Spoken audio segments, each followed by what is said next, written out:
Hey guys, if you've ever wondered how to achieve this effect on a sewing machine, it is very easy to do. This effect is called shirring, and all you need is elastic thread. Elastic thread comes in all sorts of colors, but typically you're going to find it in white or black. The thread I'll be using today is this white elastic thread by Dritz. Next, you're going to take your elastic thread and wind it onto an empty bobbin. Do this by hand and be sure not to stretch the elastic while doing so.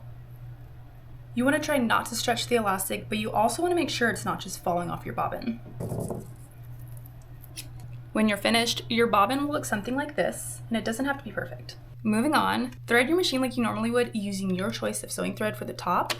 So I'm going to go ahead and take out this thread that was already in here, and I am going to be putting this into my bobbin case. Make sure that your bobbin is catching tension, otherwise it's not going to work. I do recommend pulling the thread tail out a couple of inches. Make sure your machine is set to a straight stitch and set your length to 4 or 5. The longer the stitch, the more it will shear. Now you're ready to sew. Some people like to draw guidelines on their fabric, but personally, I just like to use the edge of my presser foot as my guide. I'm just lining up the edge of my presser foot with the edge of my fabric.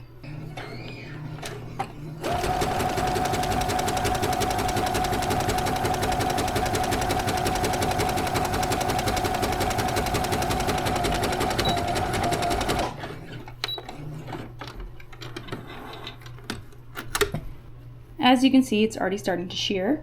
Depending on your fabric type, the first row may not appear to be very sheared, but fear not, once you start adding more rows, you'll notice it. So once again, I am just using the edge of my presser foot and I am lining it up with my new row of stitches.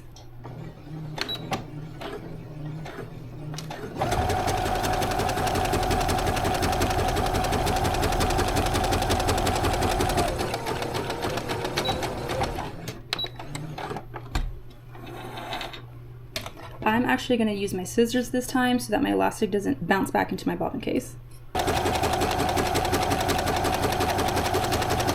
Okay, so for the purpose of this little tutorial, I'm just going to stop right there. I'm not going to go all the way down, but as you can see, there's a big difference.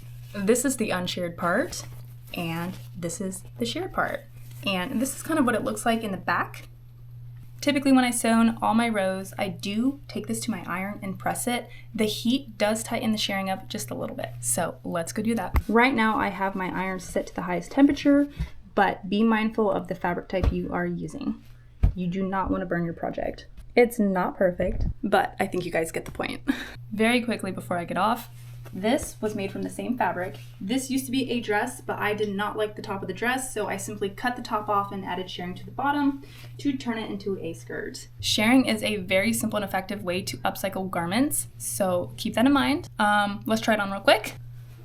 But yeah, there you go. Easy shirring on a sewing machine. Follow me for more sewing tips and tricks.